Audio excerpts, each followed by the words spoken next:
안녕하세요. 창조회복교회 장봉희 목사입니다. 오늘 할 주제는 무지의 죄입니다. 성경 말씀은 요한복음 5장 1절에서 24절을 봉독하겠습니다. 그 후에 유대인의 명절이 되어 예수께서 예루살렘에 올라가시니라. 예루살렘에 있는 양문 곁에 히브리 말로 베데스다라 하는 곳이 있는데 거기 행각 5이 있고 그 안에 많은 병자, 맹인, 다리 저는 사람, 혈기 마른 사람들이 누워 물의 움직임을 기다리니 이런 천사가 가끔 못에 내려 물을 움직이게 하는데 움직인 후에 먼저 들어가는 자는 어떤 병에 걸렸든지 낫게 되밀어라. 거기에 38해 된 병자가 있더라. 예수께서 그 누운 것을 보시고 병이 벌써 오래된 줄을 아시고 이르시되 내가 낫고자 하느냐. 병자가 대답하되 주여 물이 움직일 때에 나를 못에 넣어주는 사람이 없어. 내가 가는 동안에 다른 사람이 먼저 내려가나이다. 예수께서 이르시되 일어나 네 자리를 들고 걸어가라 하시니 그 사람이 곧 나아서 자리를 들고 걸어가리라. 이날은 안식일이니 유대인들이 병 나은 사람에게 이르되 안식일인데 내가 자리를 들고 가는 것이 옳지 아니하니라. 대답하되 나를 낫게 한 그가 자리를 들고 걸어가라 하더라 하리. 그들이 묻되 너에게 자리를 들고 걸어가라 한 사람이 누구냐 하되 고침을 받은 사람은 그가 누구인지 알지 못하니 이는 거기 사람이 많으므로 예수께서 이미 피하셨습니다. 그 후에 예수께서 성전에서 그 사람을 만나 이르시되 보라 내가 나았으니 더 심한 것이 생기지 않게 다시는 죄를 범하지 말라 하시니 그 사람이 유대인들에게 가서 자기를 고친 이는 예수라 하리라.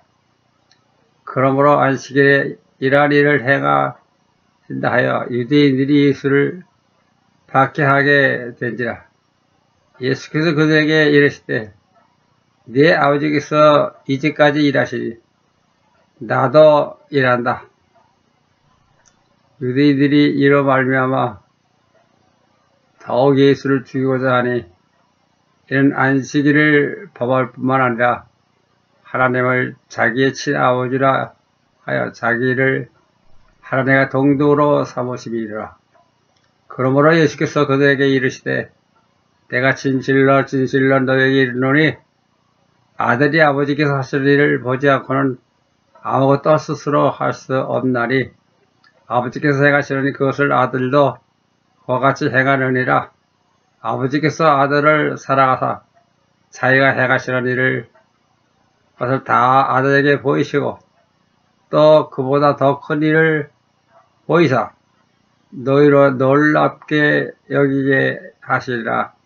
아버지께서 죽은 자들을 일으켜 살리실 같이 아들도 자기가 원하는 자들을 살리도다.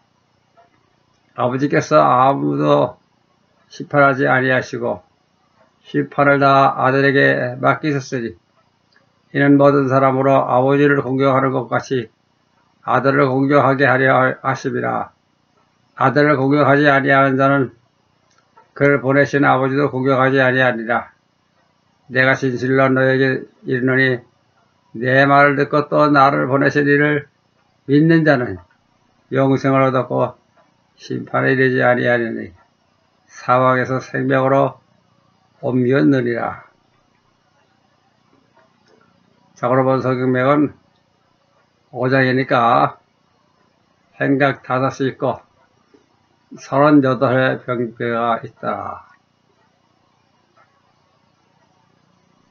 오늘 본문에서 예수께서 38년 된 병자를 고쳐 주었습니다. 그런데 그곳에 많은 병자가 있었는데 굳이 그 한 사람만 고쳐주는 것이다. 너무 오랫동안 병고에 시달려 고쳐줬다는 것도 아니고 또 이 병자가 예수를 보고 고쳐달라고 간구한 것도 아니다. 따라서 이 사람이 병 고침받는 것은 이 사람의 본질적인 것에 속한다. 그것은 무엇을 알 수 있는가?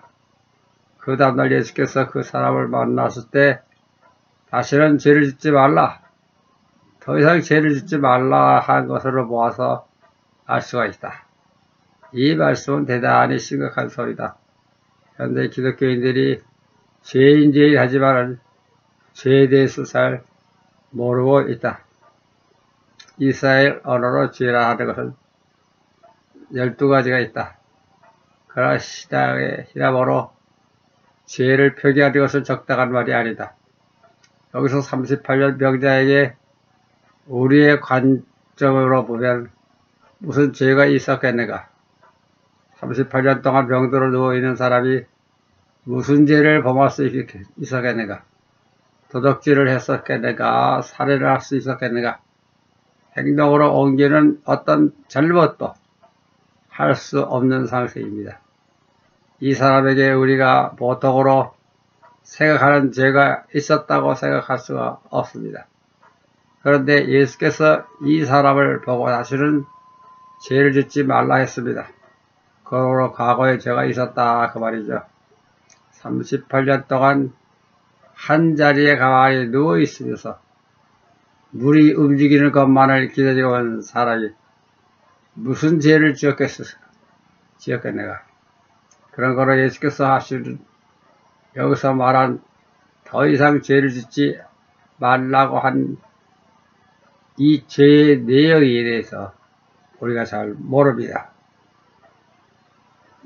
분명히 예수께서 더 이상 죄를 짓지 말라고 했으므로 과거에 죄가 있었던 것은 사실이고 다음에는 왜 이 사람은 본질적인 의미에서 치유해 주었는가 하면 다시 죄를 짓지 않는다면 이 사람은 구원 얻을 사람임을 말해주고 있습니다. 세상에 있는 동안 하나님의 은총을 입었다고 해서 그 사람들이 다 구원을 얻는가 하면 그렇지 않습니다. 그런 거로 우리들이 구원을 얻으려고 하면 구원 얻을 본질적인 요소가 구비되어야 합니다. 가장 예를 들어 가룟 유다는 예수의 제자 중에서 가장 우수한 그룹의 하나입니다. 12제자 중 한 사람이죠. 예수께서 12제자를 찾아내서 전도를 시킬 적에 그들에게 병자를 낫게 하는 능력을 다른 제자에게만 주었는가? 그렇지 않습니다. 가룟 유다도 똑같이 혜택을 입었습니다. 또 심지어는 예수께서 부활했을 때 가룟 유다만 제외하고 다른 11제자에게만 나타났는가? 그렇지 않습니다. 역시 가룟 유다도 예수께서 다시 살아나신 것을 보았고 만났습니다. 그러나 그런 구원의 자리에 들어갔다고 볼 수가 없죠. 이와 같이 우리가 이 세상에 있는 동안 하나님의 은총을 입었다고 해서 꼭 구원을 얻을 것이 아니죠. 우리가 이 세상에서 하나님의 은총을 입었다면 입을 만큼 봉사를 해야 하죠. 나는 아무것도 안 했는데 은혜가 충만하다 기도할 적에 자랑을 하는 사람은 많이 봤습니다. 대단히 위험한 일이죠. 하나님의 은총을 많이 받았는데 자기는 아무런 한 일이 없다고 하면 차라리 은총을 받은 일이 없어도 하나님의 이름을 위하여서 봉사한 사람이 더 행복하다고 볼 수가 있습니다. 오늘 여기서 이 사람을 대해서 일어나라 하면서 병을 고쳐주었고 이제 더 이상 죄를 짓지 말라 했는데 이 죄는 무슨 죄이가? 분명히 예수께서 죄 있다고 했으므로 무슨 죄이가 알아야 됩니다. 이 세상 사람들이 다 죄가 조금씩은 있으므로 그런 의미로 말해줬다고 하면서 지나치는 것은 위험한 생각이죠. 예수의 말씀은 진리입니다. 기본으로 노래하는 사람들처럼 의미 없이 말하는 것이 아니죠. 또 감성적으로 그에게 말한 것도 아닙니다. 예수는 진리이고 우리가 예수를 믿는 것은 죽느냐 사느냐 하는 문제이죠. 다시 말하면 내 생에 전부를 바쳐서 싸워야 되는 문제이죠. 다시 죄를 짓지 말라 했으므로 분명히 무슨 죄가 있었는데 죄를 하는 것 가운데 히브리 말을 보면 첫째를 병도 죄입니다. 그러므로 여기서 어떻게 보면은 지금까지 38년 동안 병석에 있었으니 그것도 하나의 죄죠. 유대인들이 입장에서 보면은 그렇게 생각할 수가 있습니다. 그러나 오늘 여기서 예수께서 말씀하신 죄는 그것을 의미하지 않습니다. 그보다 더 심각한 문제입니다. 이것이 무슨 죄인가? 무지의 죄입니다. 이 사람이 무지하였다. 그런 이야기입니다. 무슨 무지였는가?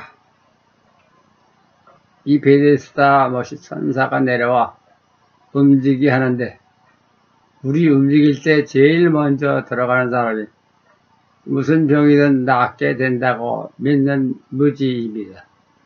베데스다 못이 가끔 움직였는데 그것이 천사가 내려와 움직이게 했다고 믿는 것이 엉터리 같은 미신이죠. 이와 같은 미신을 믿고 있는 것이 이 사람에게 큰 죄가 되는 것입니다. 다시 말하면 진리가 아닌 종교나 철학이나 미신을 믿는 것은 저 중에 가장 큰 죄이죠. 또한 하나님이 아닌 신을 하나님으로 믿고 있다면 그 이상 더 큰 죄가 없을 것입니다.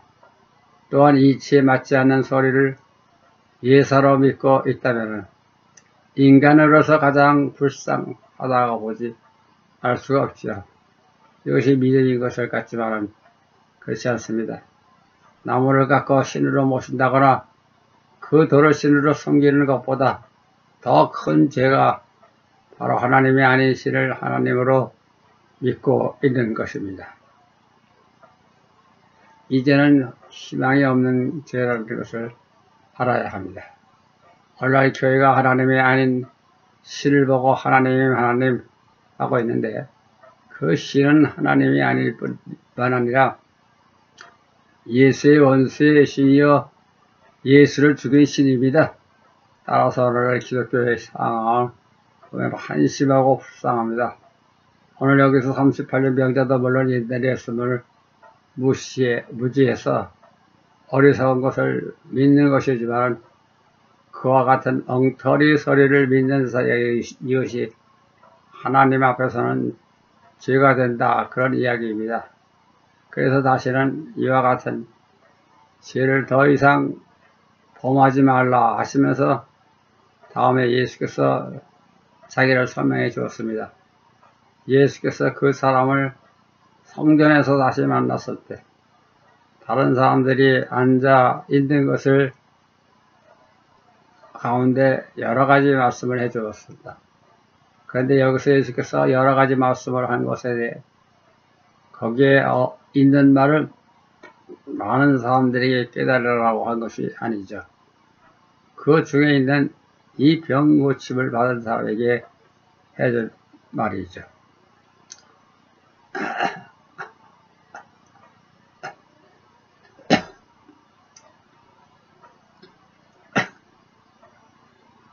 저가 늘 한 말이지만 진리를 받아들이지 못할 사람에게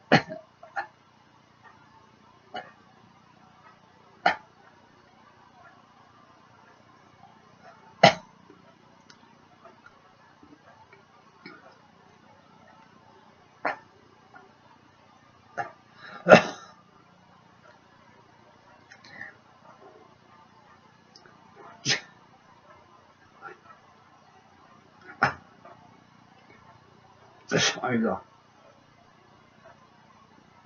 진리를 전하는 것은 아무 소용이 없는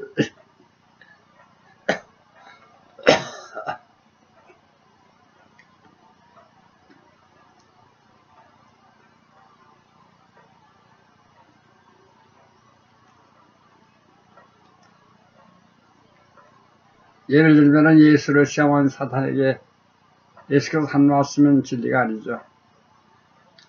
사탄에게 진리를 말해봐야 아무런 의미가 없죠. 거룩한 것을 그에게 두지 말라.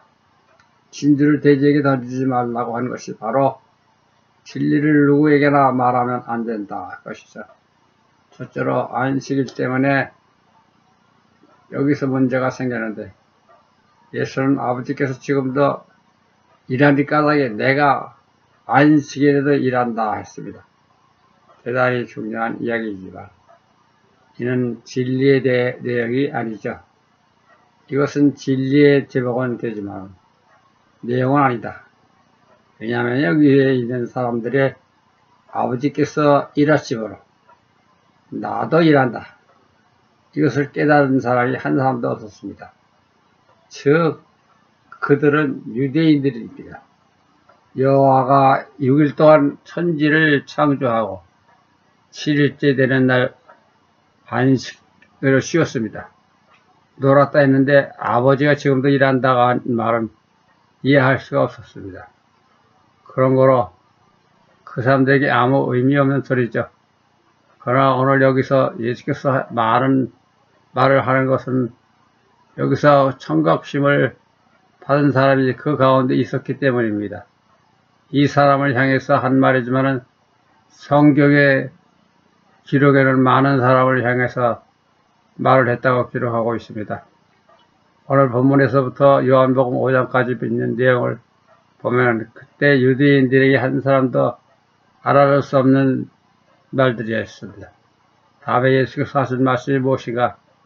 나를 모르는 사람은 하나님을 알 수가 없다. 나를 알아야만 하나님을 알 수 있느니라. 이 말을 그때 유대인들 역시 한 사람도 알아들을 수 없었습니다. 또 나를 본 사람은 하나님을 본 것이다.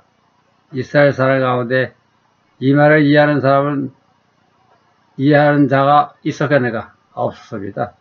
그런 거로 그 사람들에게 소용없는 소리죠.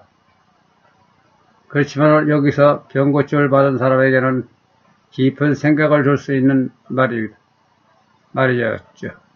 더군다나 하나님 아버지께서 심판하는 권세를 내게 주었다 하는 이야기는 청천벽력 같은 소리입니다. 이제 장차 세상을 심판하는 것은 아버지께서 친히 하는 것이 아니고 그 심판의 권리를 내게 맡겨주었다 하는 말은 거기에 있었던 이스라엘 사람 가운데 한 사람도 깨달을 수 있는 사람이 없었다라 그런 얘기죠. 오직 38년간 병석에 누워있다가 일어난 사람만이 마음속에 이 말을 심각하게 생각하지 않을 수가 없었던 것입니다. 다음에 예수께서 또 무슨 말씀을 했는가? 내 소리들 무덤에 있는 사람도 듣고 일어나면 생명을 가진다. 너무나 격조가 심한 말인 까닭에 옛날 유대인들 가운데 누구도 받아들이는 사람이 없었을 것입니다. 오직 병석에서 일어날 이 사람만이 가져갈 수 있는 말이었죠. 다음에 무슨 소리를 했는가? 요한복음 5장 부호를 봅시다. 모세가 내게 대해서 기록했다. 그런 이야기입니다. 여러분들이 모세의 오경을 읽어보라. 아무리 읽어봐도 예수를 향해서 쓴 기록은 한마디도 없습니다. 예수와 전혀 상관이 없는 글들이죠. 근데 왜 예수께서 이와 같은 말을 했는가? 대단히 심각한 소리입니다. 그때 이스라엘 사람들이 모세 오경이 예수에 대해서 기록했다는 말을 누가 믿었겠는가? 정신이 나간 사람으로밖에 취급이 안 했을 것입니다. 그러나 만일에 모세가 없었다면 예수는 십자가에 달려 죽지 않았을 것입니다. 그것을 알아야만 합니다. 세상에 왜 예수가 십자가에 달려 죽었는지 그 이치를 모르고 있습니다. 우리가 예수의 십자가를 이해할 수 없으며 예수의 부활을 이해할 수가 없습니다. 우리가 예수의 부활을 이해할 수 없으면 구원의 문제를 이해할 수가 없습니다. 오늘 여기서 유대인들과 예수 사이에 말싸움이 일어나는 것을 누구 때문인가? 모세 때문입니다. 만일에 모세가 율법을 기록하지 않았더라면 오늘 여기서 문제도 일어나지 않았을 것입니다. 예수께서 모세가 내게 대해서 기록했다는 말은 예수를 깨달은 사람은 알아들 수 있는 말이지만 그때 유대인들이 전혀 생각할 수 없는 말이었습니다. 그때 사람뿐만 아니라 오늘 온 세계 기독교도 이것을 모르고 있습니다. 여러분 가만히 생각해 보면 봅시다. 예수께서 도덕질을 했는가? 강도짓을 했는가? 정치운동을 했는가? 오직 어려운 사람들 도와주고 고쳐주고 먹을 것을 줬는데 무엇 때문에 그와 같은 십자가에 달려있다 했는가? 모세에게 없었다면 예수는 십자가에 달리지 않았을 것입니다. 예수께서 모세가 나에 대해 증거한다고 했는데 증거는 두 가지 의미가 있습니다. 하나는 긍정의 증거요, 다른 하나는 부정의 증거입니다. 오늘 전세계 기독교가 모세오경이 친즉 긍정의 예수에 대한 이야기를 이해하고 있습니다. 그러나 정반대임을 우리는 알 수가 있습니다. 바울도 예수가 십자가에 달려 죽은 것을 억지로 긍정적 설명으로 이스라엘의 어린 양으로 제물로서 죽였다고 하는 가사를 내세운 사람들을 현혹했습니다. 그러나 이제는 우리가 올바른 예수의 모세의 율법과의 관계를 알아야 바랍니다. 오늘 예수께서 이 병자를 고쳐주면서 하신 말씀 더 이상 죄를 짓지 말아야 한다. 이것이 잘못된 믿음을 벗어나야 한다. 그런 소리죠. 이 말씀은 오늘날 전세계 기독교인들에게 한 말씀임을 세상 깨달아야 할 것입니다. 예수는 진리여 이치여 길이여 빛이여 생명이여 천국을 창조하고 인간에게 예수의 영예시를 주셨어. 예수의 말씀과 보혜사로 성장하여 천국의 자녀되게 해주심을 감사드립니다. 아멘.